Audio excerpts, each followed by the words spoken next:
Hello and welcome to CR Wrestling Commentary. I'm your host, Cedric Kennedy, and today I'll be doing my thoughts on the birth and death of the Western Lariat. The Western Lariat is a move that I love so much. It's just one of my favorites. The regular clothesline, you can hold the arm up, run at the opponent, knock him down, or they can run into your stretched out arm. Basically that's kind of how it was initially anyway. Now, though, the Western Lariat, that was innovated by Stan Hansen. And going on what his words are and what others are reporting is that move was innovated because he couldn't see. He could not see until the opponent was like just right up on him for the clothesline. But because it's so close, he swung his arm to hit him because it's late six. Oh no, there it is. So then he would swing and hit him and sometimes knock their block off, and it was a stiff hit. So people had to learn to start taking the move because it's going to be a late hit. And you can't wrestle with glasses on, so, there's the issue. So that was the birth of the Lariat. But because Stan Hansen comes from, Texas, there you go. It's Western. It's the United States. And so over in Japan where he went and made his stellar career. Because here people don't really know him unless they know him from All Japan Pro Wrestling. That's the issue. So there, he's from the West, so it's a Lariat, Western Lariat. There you go, put two and two together. There, he turned that Lariat into people just wanted to pop to see that. They needed to see it. They loved to see it. It was just the greatest mark out for that move. He used that move standing, running, countering, knocking those off the top rope, jumping up and hitting giants across the clavicle and neck with it. And at points later, he hit that Lariat and people would fold inside out, just flip. Beautiful. And it was a thing. Fast forward. People here wasn't really a thing about the Lariat. They mainly did clotheslines. A hard-hitting clothesline, but, a clothesline nonetheless. And this is when it turns sour. What was the Western Lariat when people here got a hold of it? Like, wait, what? The independent promotions, those backyard level independent promotions, no matter how hyped up the ring looked, how hyped up the wrestlers looked, it's indie, and indie for a reason. You've got your good indie where it's an isolated territory and they train and they do things well.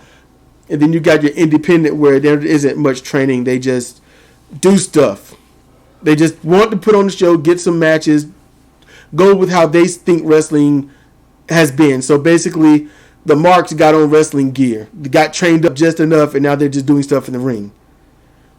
And when they start seeing the Western Lariat, and it was brought forth to them because the one that wanted to adopt it, that was Bradshaw of the Acolyte Protection Agency that went on later to be JBL. They called it the clothesline from hell, which sort of dumbs it down, but yet keeps a little bit of the flavor since it, from hell, so it's got to be the worst place possible. Okay, fine. I loved it. Beautiful. He had it where he threw his body into it in a falling down manner, and then the standing up manner, and then he had more of the return Lariat where he just grabbed you by your wrist and throw you into his arm. He had those versions. When the indie people got a hold of learning how to do it, that's when it started to crumble. Because when they do it and the wrestler flip, the defender flips from the impact, that gets a pop from the crowd. Whoa! Oh, that was sick! You get all that. And independent people don't know how to carry the match so much. There are some independent wrestlers now. They are learning and they are doing their best with what they've got. But back then it was, let me get this in. The crowd must pop on almost everything you do. There was no pacing or anything. So when they would do a clothesline or a lariat, the opponent must flip or corkscrew, and the crowd's like, whoa, wow. And that's what they wanted. Problem, it stopped being a finisher. Stan Hansen's lariat was a finisher. Done. That was it. Nigel McGuinness, he had the Western Lariat. It was the rebound version. A recoil rebound he called the Jawbreaker Lariat. And he would lay into somebody, and man, it felt good. I felt that in my jellies. And just put somebody down. If you want to know where jellies came from, you better be a Pokemon fan. Just saying. I'll lariat you. So, when that happens, that was on TNA, it stole the show. So much so they made him stop doing it.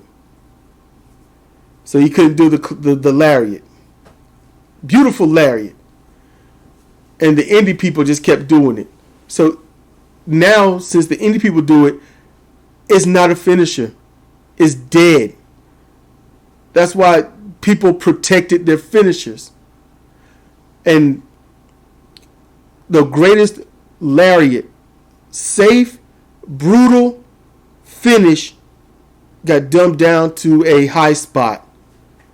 Just that thing that looks good at the moment. Every indie person was doing it. Now every mainstream person is doing it. Hit the lariat, turn them inside out. Don't even try to pin them.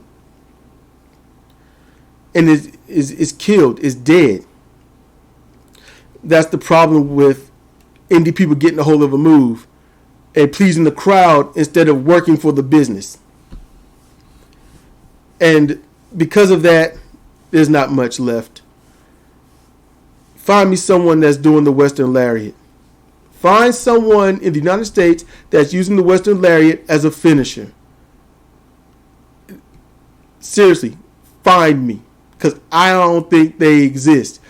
Now, the one that has the last Western Lariat, I have to call it the Eastern Lariat because it's delivered differently. And that's Kojima Satoshi.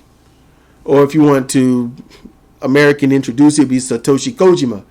But Kojima Satoshi, he does the last lariat. That's the last one. And I have to call it an Eastern Lariat because his is just quick. And he does it right. You swing your arm like it's a baseball bat trying to take somebody's skull off. Just remove it from their neck. And that's what he does. That's how it looks. And it's over. Lariat, done. That's the last lariat person on the planet that I know of. And I look on YouTube. I try to find, Western Lariat, but they all do it and they just pick them up. Or they walk around like, yeah, I'm great. And I'm like, your opponent is dead and you're going to just walk around or you're going to parade around. Pin them. And it's in video games.